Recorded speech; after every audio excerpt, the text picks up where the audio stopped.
when we came home from Malta, they preceded us, and we were very pleased. They met us at the station in London, and we all went out for a meal. Right. They welcomed us back. How was your trip home from Malta?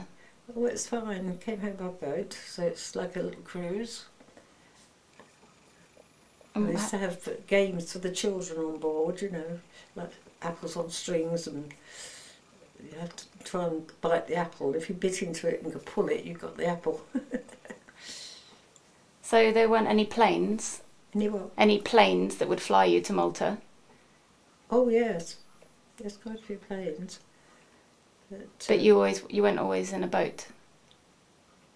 You were transported by boat back to Malta. Malta. We didn't go on any planes coming back. We did on the way out, because Grandad came onto the airfield at Lucca and met us.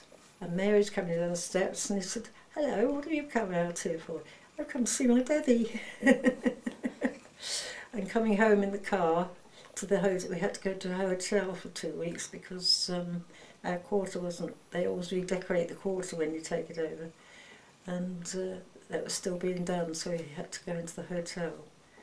And it was while we were there that I had my first maid, because she worked at the hotel, and she loved to.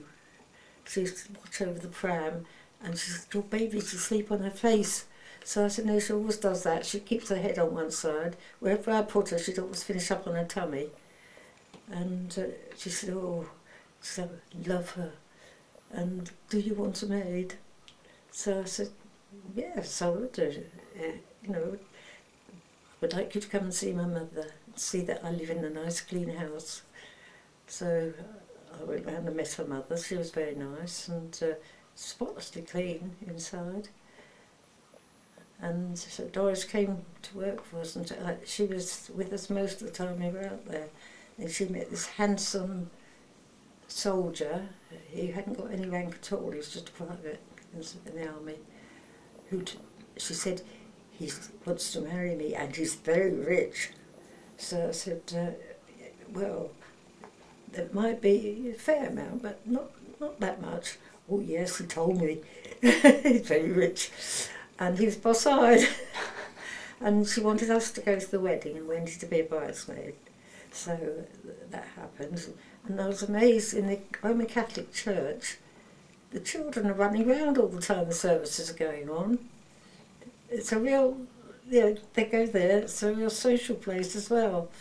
And the children chasing around the pillars of the church inside. And the service is going on. Wow. Yes, it was funny. Cool. But so the mother asked if Wendy could go with Doris. She took your mum and Wendy when they have a festival out there, and Doris took them to the festival. And she said, "I will look after them." And I knew she would. She was a very good girl. I often wonder what became of her. Did they go swimming a lot? I remember a story about Grandad and swimming. Oh yeah. We went to what we called the Lido at St George's Bay. It was only around the next bay. Oh, and your mum and dad, I must tell you this, your mum, not your dad, and Wendy went swimming, and they wanted to swing round the end from St George's Bay into our bay. And our bay had stretched out a long way because there was a casino there. It stretched out by our quarters. I took a picture of it once, and I hadn't done the setting right. I didn't understand the camera, and it looked as if it was going miles out to sea, and in actual fact it wasn't that far at all. But about as long as this road it went out. But we took a rowing boat and rowed round with them in case they got tired, and we were quite close to them all the way, and they swam all the way. And how old were they? Wendy was about 7, and your mum 8 Wendy was, so your mum must have been 6. Wow. They were good swimmers. And I used to tow Sue round, she was about 8 months old, in a ring, and I'd put a thing over my arm to tow it with, and I used to swim round with her, and she used to do her hands like this. I got things over her so she couldn't slip through the ring. But, and what happened to Grandad? Oh, he dived in, and he didn't realise it was so shallow where he dived in, and he hit the bottom, and came up along the side of this cliff. It was straight, and he sort of slid down that when he knocked himself. And there were sea urchins there, with spines, and they're stuck in his chest.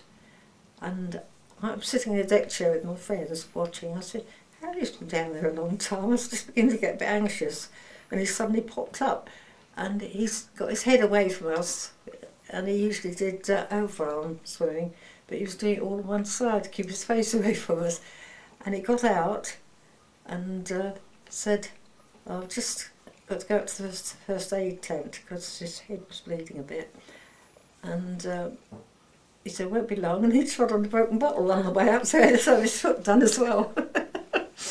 And I had him on the kitchen table, we had a big kitchen table there, picking these things out, and I was pulling the hairs out now and they're going off his chest as well.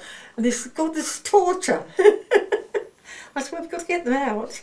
But in actual fact, it was so difficult, you couldn't see which was hairs, which was these prickles, except his hairs were a bit curly and they were straight.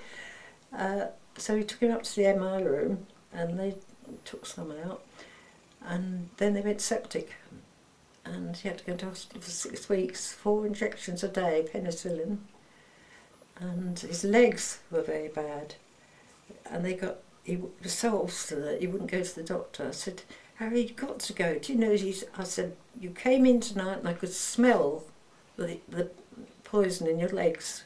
It really does smell. So he said, that'll be all right, I'll bathe them. So I said, no, I said, if you don't come round now with me to the doctor, I'm going to go out and get him. So he came, and they had him in for 6 weeks. And he said, I've never been frightened of injections. He said, but in the end, I wanted to hide under the bed when the nurses came in with this constant injection. I thought of David, he had so many. Yeah. And he didn't Dad said he didn't mind them, but David did mind them at first, but then he got so used to it. Yeah. His angels of pain, he used to call them. Aww.